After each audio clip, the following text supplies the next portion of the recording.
Howdy folks, and welcome back to Mountain Glen Farm. It is August 31st, 2021, and I cannot believe it is the last day of August. Summer has gone by way too fast, but here we are, the end of summer. I actually just moved the girls.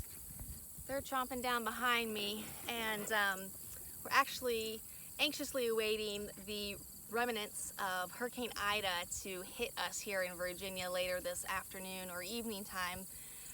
It'll just be a low pressure system at that point by the time she's up here, but hopefully we'll drop an inch or two of rain and fairly or no wind, but I always hate the wind, but we'll see how that goes.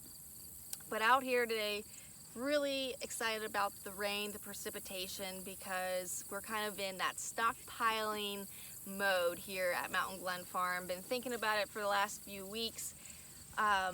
August 15th, so mid-August, is about that date for us in our section of the state where you need to start thinking about what you're going to be stockpiling. They recommend at least 75 days of growth for your stockpile. If you get too much more than that, then you can possibly have more rancid type grass and you might be wasting a little bit, and if you don't have enough time, you will have good quality grass, but you might not have the quantity. So there's that kind of that maybe magic number of 75 days. So our first frost dates, or the end of the growing season really for us, is about November 1st. So kick back 75 days and you have mid-August. So if you're thinking of stockpiling on your farm, we've been doing it for, I don't know, I guess about 14 years now, since we started really doing the intensive managed prescribed grazing. Stockpiling has become a practice on our farm that is really just every winter. We know we're going to do it this time of year. We know we're going to start stockpiling. We know that's part of our feeding system for the winter months. So it's kind of just naturally become a repetitious thing that we do on our farm every year. For us, we're in the middle of the fescue belt. So we have predominantly Kentucky 31 based pastures. And there's this love-hate relationship with Kentucky 31 for sure, because I think, during the summertime, Kentucky 31 fescue has that endophyte, which we all know can create a slew of problems, from tail switch losses to low fertility. They like to stand in the ponds and the creeks because they get overheated because of that blood flow constriction that the endophyte can cause. It causes lower weaning weights in calves. It's always a problem. So if you manage it properly during the summertime, for us, it hasn't always necessarily been an issue. It hasn't been for quite some time, really, since we've adopted prescribed grazing practices of daily or bi-daily rotations, because we're not forcing them to eat that fescue this time of year. Hey girl, they're eating that. The seed heads of the purple top. If you can see it here, they love this stuff, this purple top. They just munch on it and they grab the seed head as they're walking through the fields. They just love that stuff. Anyways, back to 31 fescue. So during the summer it can cause problems, but during the winter time it is a phenomenal forage because of the plant itself and because of the endophyte. It causes that fescue to be really hardy, and so that hardiness makes it great for stockpiling because it holds up. That structure of that leaf holds up throughout the winter time. Here, it tends to be pretty wet during the winter time. We get snow, we can get a lot of snow, but some winters we might not get but a couple inches of snow, but we might get a lot of cold rain. And so it can stay damp and wet and cold here all winter long. The last couple winters have been like that. So that fescue can even hold up through that. Will it deteriorate some? Sure it will. But it's still probably the best forage we have out here growing that will hold up in that stockpile.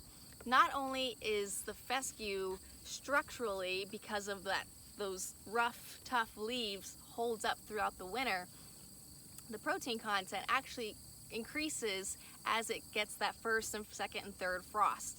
So the nutritional value of that plant actually goes up in early winter time. So that's a plus. It's usually probably even better than some of the hay you're feeding.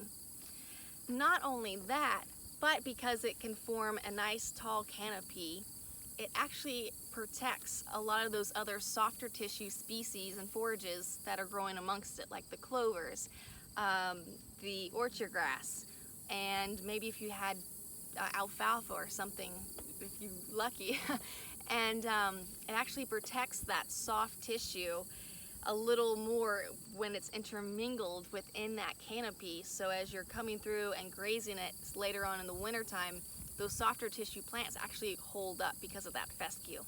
If they didn't have that fescue there, that softer stuff would just get wet, get brown, turn black, and start to dissolve and deteriorate, and wouldn't really be any beneficial forage or feed for your cattle. So having that diversity in your pasture, in that stockpiled field, is really a plus.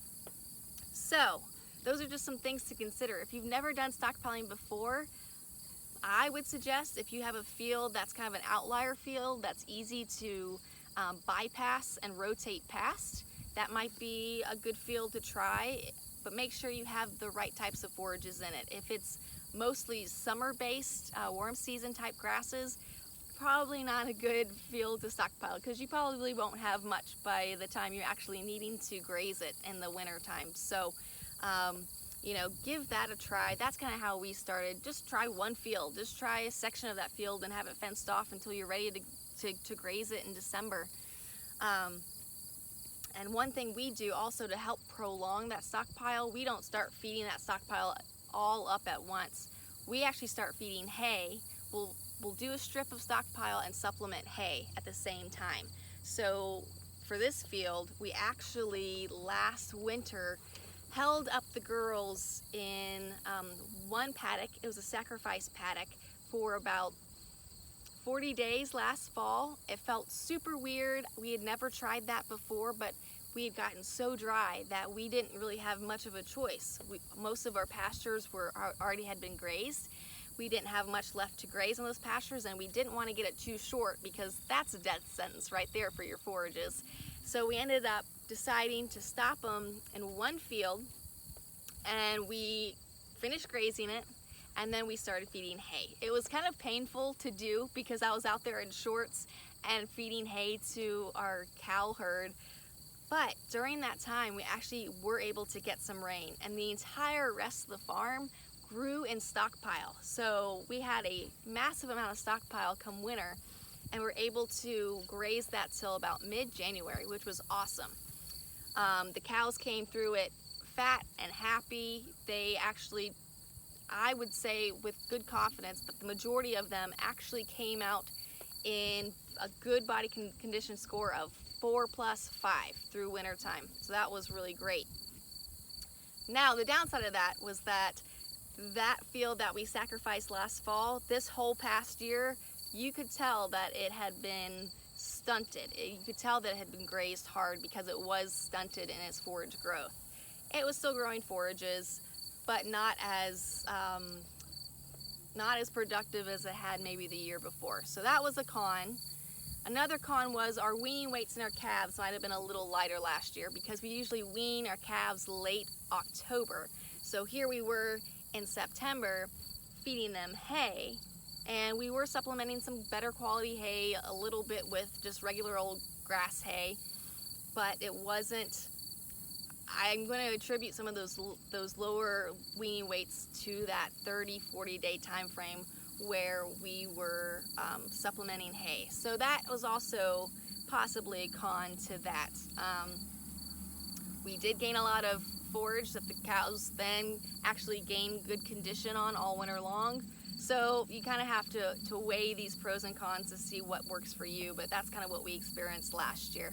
So anyways, we're in the stockpiling phase here, got that in our minds as the summer wraps up here, and yeah, I just wanted to share my experience with that last year, and yeah, hopefully you guys can try it on your farm. It's a great practice to do. The cows will love you for it, I guarantee it. So guys, happy week and happy grazing. If you're in the path of Ida, I hope you're doing okay, and I hope you're just getting a bunch of rain like we're going to. So see you next time.